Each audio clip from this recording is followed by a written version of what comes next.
Hello friends, welcome to Tax Riders.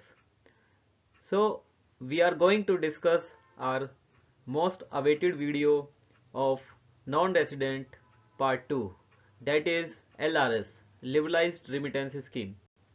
So we are going to see in next few slides what is LRS. If you remember, I am just going to remind you our previous video on resident, that is part 1, which is residential status. If any person is a resident, then his all income including foreign income will be taxable in India. If he is non-resident, then only income in India will be taxable. So let's begin our first slide. Hello friends, this is our first slide. What is LRS? So LRS is part of Foreign Exchange Management Act FEMA 1999, which lays down the guideline for outward remittance from India. Under LRS, all resident individuals, including minors, are allowed to freely remit up to $250,000 per financial year, which is April to March, from India. This can be only for permissible current or capital account transactions or a combination of both. So what are the current or capital account transactions, which I am going to cover in my next video, which is non-resident part 3. The individual should have bank account, PAN and passport to do transaction under LRS. So friends, in this slide we are going to cover taxation part on LRS. So under LRS scheme, you are liable to pay a TCS, tax collection at source, as below.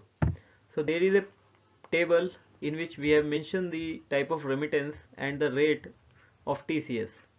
So if we are remitting for the purpose of education and education loan has been taken from any financial institution, then there is a nil TCS up to 7 lakh, and after 7 lakh it is 0.5% for the purpose of education. But other cases, like you are going for education but you have financed from their own sources, then TCS up to 7 lakh will be nil, and after that it is 5%. Overseas tour package, if you are going on foreign travel, then up to 7 lakh TCS will be deducted at the rate of 5%, and after that it is 20%. Any other cases apart from these three cases, TCS will be nil up to 7 lakh, and after that it is 20%. However, whatever TCS you are paying on foreign remittance, you can claim refund by filing the ITR using form 26AS. So friends, in this slide we will see there are key things which have to be keep in mind while doing the transaction under LRS. The first thing is, if you are a resident individual, you and your family including minors can remit up to $250,000 per individual per financial year. The second thing is, you cannot remit fund abroad for the prohibited purpose. So list of prohibition has been provided by RBI, and the few of them is buying lotteries or banned magazines, etc. There is no restriction on frequency or number of transactions during a financial year, so you can do multiple transactions under LRS for remitting money outside India, but total amount should be $250,000 per financial year as specified by RBI. So friends, in this slide we are going to cover permitted reason for remittance under LRS. So there is a comprehensive list of reasons for which you can remit funds. So few of these are listed below. If you are going on foreign travel except Nepal and Bhutan, going abroad for employment, immigration, maintenance of close relative living abroad, expense in connection with medical treatment abroad, paying for education abroad, opening a foreign currency account abroad with bank, purchase of property abroad, making foreign investment in equity, debt, mutual fund and venture capital fund, etc. So friends, we will see RBI guideline for outward remittance. Outward remittance indicates the transfer of funds from Indian bank account to a foreign account. As per the RBI guideline, outward remittance can be paid through a demand draft issued in the individual or beneficiary name. You can also open a bank account outside India to maintain foreign account. Here are some steps to do the same. Select a bank branch, that is AD, authorized dealer, through which all the payment can be made.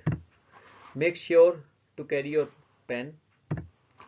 Follow anti-money laundering AML and know your customer KYC guideline.